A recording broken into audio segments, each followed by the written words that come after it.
السلام عليكم ورحمة الله وبركاته. طلابي حبايبي طلاب ثالثة ثانوي دفعة 2026 في كل أنحاء جمهورية مصر العربية. دلوقتي بفضل الله تعالى بعد ما خلصت مراجعات وخلصنا مراجعات في اللغة الإنجليزية وإن شاء الله خلصت مراجعات في كل المواد بإذن الله، ربنا يكتب لكم الخير.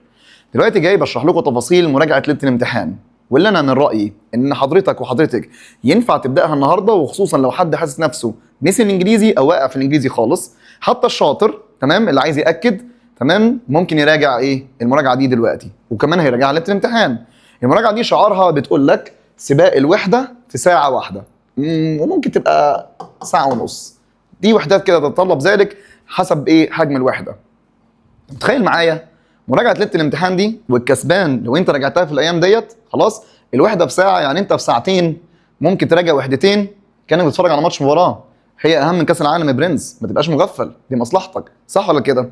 طيب لما نراجع بقى وحدتين في ساعتين شاملة كلمات وشاملة جرامر وشاملة سكيلز، شرح وكلمات بالاسئله اللي عليها، شرح جرامر بالاسئله اللي عليها، فانت كده من دلوقتي تبقى ضمنت ان شاء الله الدرجه النهائيه. لما تيجي تراجعها في ليله الامتحان تاني ايه اللي يحصل؟ تلاقي الدنيا خفيفه وبسيطه، ال 12 وحده تقدر تراجعهم في يوم واحد، عكس اللي هيركن المراجعه دي لليله الامتحان من غير ما يبص فيها ولا كان تمام خلاص، او يعتمد على المراجعه الاخيره اللي سابها من شويه دي، فممكن غالبا تكلفه يومين. طب وعلى ايه؟ طب ما انت الخطه اللي جاي لك بيها دلوقتي وهفصلها لك كمان شويه، هتلاقي نفسك في الكام يوم دول او ال10 ايام الباقيين لغايه يوم 24 دول او قبل 24 ممكن تخلص الانجليزي كله وانت قاعد مرتاح وباشا. تمام؟ ركز، وانا جاي لك كده في ديل صفقه، تيك ات اور ليف ات، جرب كده ومش هتخسر حاجه. وعلشان اكون صادق معاك ركز بقى معايا كويس، من الوحده 1 للوحده 6 تم بفضل الله المراجعه كلمات بالاسئله، جرامر شرحه بالاسئله، واسئله على السكيلز في ساعة واحدة بفضل الله تعالى. لكن عشان اكون صادق معاك برضو من 7 ل 12 تمام الكلمات بالاسئله اللي عليها وطبعا عليهم الموديل انسر خلاص، وشرح الجرامر بالاسئله وشرح والاسئله على السكيلز في ساعة ونص تقريبا. تمام؟ اشمعنى الترم الثاني الجرامر فيه اقوى واكبر، وكنا في الحصه بنشرحه في حصتين مش في حصه واحده. تمام؟ فطبيعي لما الم لك ده كله في ساعة ونص، اللي انت في الحصه كنت بتاخدها حصتين 3 ساعات 3 ساعات 6 ساعات، يبقى ده كده انجاز غير عادي. تمام يا جماعه؟ طيب بص بقى معايا الوحده هتبقى شامله ازاي، او تلخيص الوحده زيد النبي صلى الله عليه وسلم. اول حاجه هعرض قدامك الكلمات، فممكن تقراهم معايا خلاص، او توقف وتقراهم وتذاكرهم لوحدك، لان كل فيديو هيبقى معاه البي دي اف خلاص شامل الكلمات والموديل انسر، وبرده في شرح الجرامر والاسئله بالموديل انسر. فانت مخير تعمل حاجه من الاثنين. الطريقه الاولى ان حضرتك خلاص هتقرا معايا الكلمات، وبعد كده تيجي عند الاسئله لما انا اجي اقرا السؤال توقف خلاص وتجاوب، بعد كده تسمع الاجابه بتاعتي خلاص، وهتبقى ماشي معايا كده. وفي نفس الكلام في شرح الجرامر هتحضر معايا الشرح، اجي عند السؤال هقراه وتقراه معايا، وقف وجاوب وبعد كده اشوف اجابتي. فدي الطريقه الاولى. الطريقه الثانيه عايز تنجز وشايف نفسك تمام من غير ما تبص في الفيديو اصلا، بتمسك الورق البي دي اف تراجع الكلمات مع نفسك وتحل الاسئله مع نفسك وتبص على الموديل انسر. طيب في الموديل انسر لقيت بقى في سؤال او سؤالين وقفوا قدامك، ساعتها افتح الفيديو على قد السؤال ده خلاص وافهم الاجابه اللي انا جاوبتها.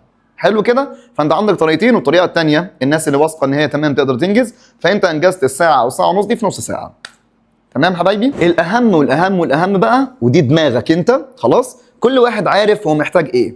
بمعنى خلاص هينزل لك على المراجعه على الوحدات كلها، كل واحد بيشوف مين الوحده الاكتر اللي هو واقع فيها وبالتالي يبدا بيها. يعني الاولويه خلاص زي ما قلنا في فقه الاولويات ان حضراتكم تبداوا بالوحدات اللي انت حاسس ان واقع فيها. يعني انا مش واقع في 12، انا واقع في 10، ابدا ب10. فاهمني ولا لا؟ وهكذا كل واحد عارف هو عايز ايه. اما الحمد لله حاسس نفسه مش واقع في حاجه فيمشي زي ما هو عايز. طيب مستر الوحده هتبقى بالظبط في عرضها شامله وماشيه بترتيب ازاي؟ كل وحده هتبدا بقراءه الكلمات، وبعد كده الكلمات طبعا شامله كلمات وحاجه اسمها كولوكيشن والمتلازمات اللفظيه والاكسبريشنز وحروف الجر. بعديها على طول اسئله على الكلمات دي شامله بفضل الله كل كلمه اتقرت. تمام؟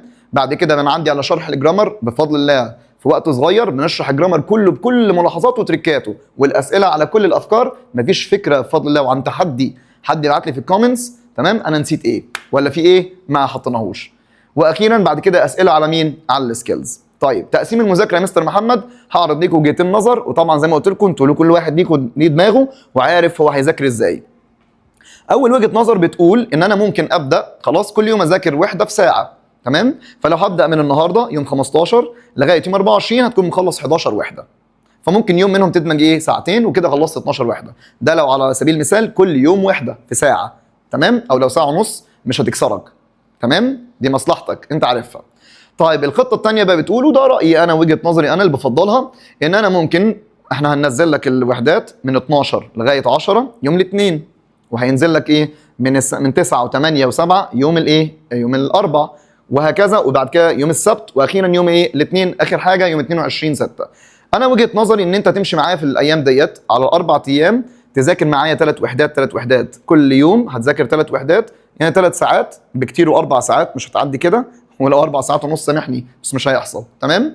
وانت كده خلصت في 4 ايام ايه الانجليزي، وما كنتش بتذاكر لوحده طول اليوم، تاخد معاه مادتين تانيين. دي وجهه نظري الثانيه.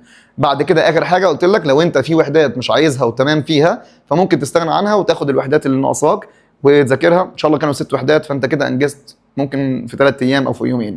كل واحد عارف احنا بنعمل الكلام دوت، وزي ما قلت لكم مذاكرتها دلوقتي هتفرق معاك جدا عن مذاكرتها يوم الامتحان.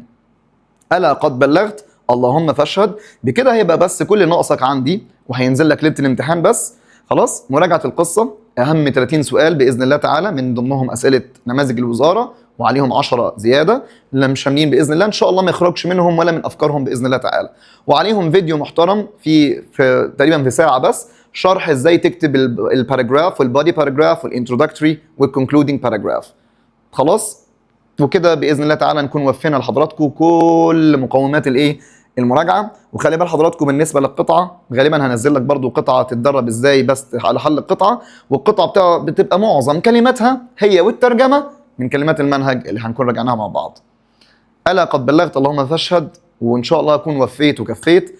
وما تنسوناش بقى في الدعاء من خلص قلبكم، لما هتجرب هتقول والله يا مستر كان مجهود، تمام، وما قصرناش في حقكم، والله نحبكم في الله، ودعواتكم ليا انا والفريق اللي معايا اللي ما بنقصرش ولا بنبخل عليكم في اي لحظه، عشان خاطر تبقى انت مرتاح البال وايه وحابب الماده وداخل الامتحان وانت مطمن وبقلب جامد. وان شاء الله واثقين في الله ثم فيكم هترفعوا راسنا. اشوفكم على خير وربنا فرحنا بيكم. السلام عليكم ورحمه الله وبركاته.